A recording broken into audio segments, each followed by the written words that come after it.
Next topic है वो है सुपरपोजिशन प्रिंसिपल। आपने कभी सुना है सुपरपोजिशन प्रिंसिपल वेव्स में? नाम तो सुना लगता है, वेव में सुना है। कब? +1 की वेव में यार, साउंड की सुपरपोजिशन वेव थी। हमने स्ट्रिंग्स खींची हुई रस्सी में सुपरपोजिशन शो किया था। क्या होता है जब एक क्रेस्ट आ रहा है, एक क्रेस्ट आ रहा है, आपस में मिल गए और बड़ा क्रेस्ट बन गया, या क्रेस्ट आ रहा है ट्रफ के ऊपर गिरा और आपस में क्या हो गए, कैंसल। ऐसे होता है सुपरपोजिशन। क्वेश्चन ये अराइज होता है कि यहां पर कैसे आ गई सुपरपोजिशन? ना मुझे क्रेस्ट दिख रहा है ना मुझे ट्रफ दिख रहा है। हाइगन्स को ऐसा लगता था, और ऐसा लगता था कि रिपल्स की तरह सब कुछ ट्रेवल हो रहा है, जैसा कि मैंने दिखाया आपको। लेकिन उसको यह भी पता लग गया कि वेव थ्योरी तो इसमें लगेगी, वेव का कॉन्सेप्ट तो इसमें है, सिर्फ रेज का कॉन्सेप्ट नहीं है। वेव से ये लाइट बनी हुई है। फिर किसी ने पूछा कि वेव की इक्वेशन क्या है? अभी वो एक्सप्लेन नहीं कर पा रहा कि चक्कर क्या है, मैं कैसे एक्सप्लेन करूं कि अगर वहां से लाइट निकल रही है तो वेव जा कहां रही है, क्योंकि लाइट तो हर तरफ फैल रही है, तो वेव कहां कहां जा रही है उसको समझ में नहीं आ रहा।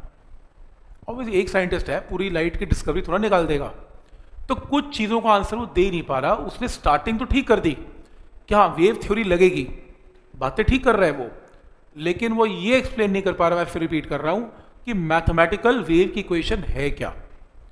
और बहुत सारे फिनोमिना का आंसर वो दे भी नहीं पाया कि ऐसा क्यों हुआ। तो इसके लिए अगला साइंटिस्ट आया जिसका बहुत नाम है वेव ऑप्टिक्स में, जिसका नाम है यंग्स, और उसने एक एक्सपेरिमेंट किया, बहुत फेमस है, यंग्स डबल स्लिट एक्सपेरिमेंट। उस बंदे ने मैथमेटिकली लाइट को वेव्स की फॉर्म में स्टडी करवाया, जैसे +1 की वेव थी y = a sin ωt, वैसा, जो हाइगन्स नहीं कर पाया।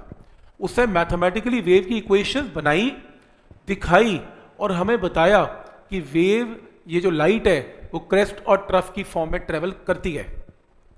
कमाल की बात है। कोई अगर मैं कहूं तो मैं कि देखो लाइट है, आपको कहाँ लाइट है, ये क्रेस्ट और ट्रफ है, कहाँ है क्रेस्ट ट्रफ, दिख नहीं रहे। जो दिख नहीं रहा उसको एक्सप्लेन करना कितना मुश्किल है। तभी तो बोल रहा हूँ लाइट को स्टडी करना टफेस्ट पार्ट है। दिखता नहीं ना, दिखता तो लाइट ही दिख रही है सबको। अब किसी को फोटोन दिख रहे हैं, किसी को क्रेस्ट ट्रफ दिख रहा है, किसी को रेज दिख रही है। पॉइंट है यहां तक। तो अब यंग्स ने क्या किया, उसने कहा जो लाइट है ना वो वेव की बनी हुई है। और वेव कैसी बनी हुई है? उसने ये बताया कि अगर मान लो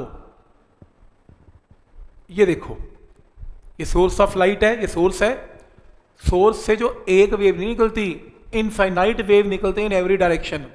मेरे कहने का मतलब, अगर आपके पास लेट अस सपोज एक सोर्स है, ये मान लो बल्ब है, इस बल्ब में से जब लाइट निकलेगी ना in the form of waves, तो वो हर डायरेक्शन में ऐसे निकलेगी, crest trough crest trough crest trough crest trough, ऐसे निकलेगी।